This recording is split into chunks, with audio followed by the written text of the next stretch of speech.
আসসালামু আলাইকুম। ডক্টর মোহাম্মদ ইউনূস পদত্যাগ করবেন বলে সিদ্ধান্ত নিয়েছিলেন গতকালকে।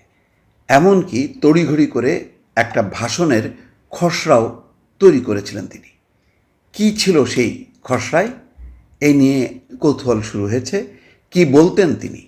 এই ব্যাপারে এখনও পরিষ্কার কিছু চিত্র পাওয়া না গেলেও বেশ কিছু বিষয় তিনি উল্লেখ করেছেন যেটা তার ভাষণের খসড়ায় থাকার কথা ছিল। দর্শক, তা নিয়ে বাংলাদেশের গণমাধ্যম তো বটেই, এমনকি ভারতীয় গণমাধ্যমেও এ নিয়ে রিপোর্ট হয়েছে। যেমন আনন্দবাজার পত্রিকা রিপোর্ট করেছে, তার শিরোনাম হচ্ছে তাকে বাদ দিয়ে নতুন করে গড়া হোক অন্তর্বর্তী সরকার। অর্থাৎ ভাষণে তিনি বলতেন যে তিনি থাকছেন না, তিনি পদত্যাগ করছেন, তাকে বাদ দিয়ে নতুন করে যাতে অন্তর্বর্তী সরকার গঠন করা হয়। এবং তার মধ্যে কেন তিনি পারছেন না, তিনি মনে করছেন যে এখন যে রাজনৈতিক পরিস্থিতি তাতে সুষ্ঠু নিরপেক্ষ নির্বাচন সম্ভব না। সেই কারণে তিনি ওই নির্বাচনের দায়িত্ব নেবেন না। তিনি মনে করছেন বাংলাদেশের এখন যে পুলিশ প্রশাসন সব মিলে তারা একটা সুষ্ঠু নির্বাচন করার মতন উপযোগী অবস্থায় নেই। সেই কারণে তিনি নির্বাচনের ঝুঁকি নিচ্ছেন না। সেই কারণেই সম্ভবত ডিসেম্বর থেকে জুন বলছেন, একটা সময়সীমা দিচ্ছেন। তিনি মনে করছেন হয়তো এর মধ্যে পরিস্থিতির পরিবর্তন হবে, কিন্তু এখন পর্যন্ত তিনি কনফিডেন্ট না। এই কথাগুলি তিনি তার ভাষণের যে খসড়া, সেই খসড়ায় অন্তর্ভুক্ত করতে চেয়েছিলেন। যাই হোক, নাহিদ ইসলাম পরিষ্কারভাবে বলেছেন যে গতরাতে সেই বৈঠকের পর বিবিসি সহ বিভিন্ন গণমাধ্যমকে বলেছেন যে ডক্টর মোহাম্মদ ইউনূস পদত্যাগের কথা ভাবছেন, এবং তিনি বলছেন যে ওই উপদেষ্টা পরিষদের যে নিয়মিত যে বৈঠক, সেই বৈঠকের পর 4 ঘন্টা অনির্ধারিত বৈঠক হয়। সেখানে তিনি জানিয়ে দেন যে তিনি আর থাকতে চান না। এমনকি বাংলাদেশে অন্তর্বর্তী সরকার পরিচালনা করতে কোথায় কী সমস্যা হচ্ছে জাতির উদ্দেশ্যে ভাষণ দিয়ে তা জানাতে চেয়েছিলেন ইউনূস। আপাতত সেই সিদ্ধান্ত স্থগিত আছে, কিন্তু অনেকেই বলছেন যে তিনি যে কোনো মুহূর্তে এই সিদ্ধান্তটা কার্যকর করবেন, এবং সম্ভাব্য একটি ডেডলাইন আছে শনিবার।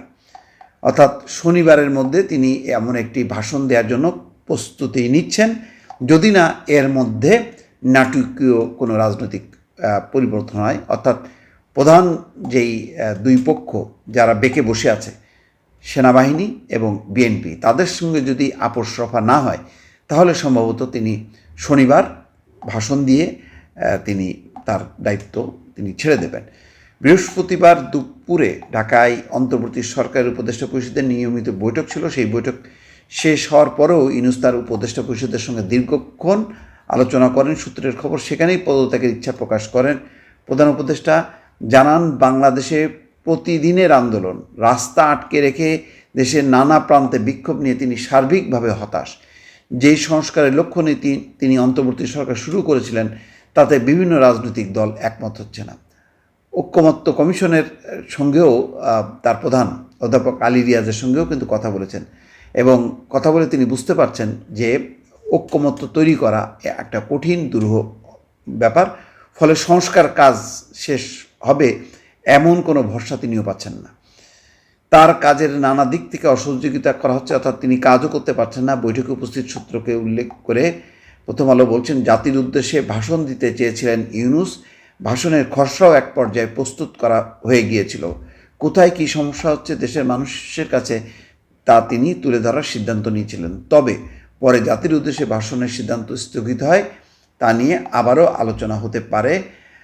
ইউনূসে একাধিকবার প্রতিশ্রুতি দিয়েছিলেন আগামী ডিসেম্বর থেকে জুন মাসের মধ্যে বাংলাদেশের সাধারণ নির্বাচন আয়োজন করা হবে, কিন্তু এই নির্বাচন নিয়েও বৃহস্পতিবারের বৈঠকে তিনি সন্দেহ প্রকাশ করেছেন।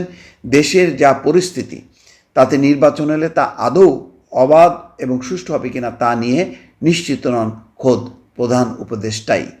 সূত্রের খবর, ভোটে ব্যালট ছিনতাই আটকানো যাবে কিনা, পুলিশ আদৌ ব্যালট ছিনতাই আটকাতে পারবে কিনা, ইউনূস নিজেই তা নিয়ে সন্দিগ্ধ। অর্থাৎ তার সন্দেহ আছে যে পুলিশের সেই সক্ষমতা নেই।